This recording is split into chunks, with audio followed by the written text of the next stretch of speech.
Фени е фабрика која има иднина, порачуваат од швајцарскиот Foss Asset Management, фонд кој со банките доверители потпиша меморандум за разбирање и за тоа депонираше 3 милиони евра.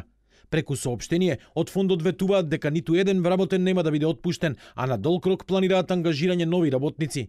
Немало да увезуваат ниту менаџери за работа во фабриката, туку луѓето кои со години работеле во Фени ќе биле ставени на раководни позиции. Имаме финансиски капацитет да инвестираме во Фени, бидејќи во овој момент само влезот на сериозни финансиски средства и инвестиции може да направи значајна разлика во работењето. Ова е сериозен бизнис и како таков бара сериозни инвестиции и оператори. Имаме план веднаш да ја рестартираме фабриката Фени, постепено да ги прошируваме незините операции и да оствариме дополнителни вработувања на долг рок. Веќе го направивме бараниот депозит од страна на банките, согласно нашите обврски во меморандумот за разбирање. Многу сме среќни што платите на вработените бе исплатени оваа недела. Представувајќи се како компанија со искуство во овој вид индустрија, од Foss Asset велат дека во 2015 година од швајцарски Гленкор купиле рудник и фабрика за фероникел во Доминиканската република.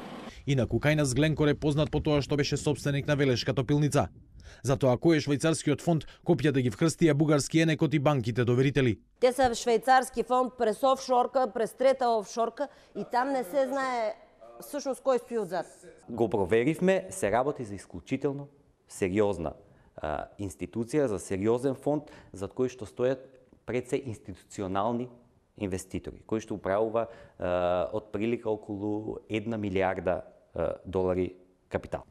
Швајцарскиот фонд соопштението го завршува со предупредување дека секоја намерна или случајна конфузија со компанија со слично име во медиумите и јавноста не е релевантна.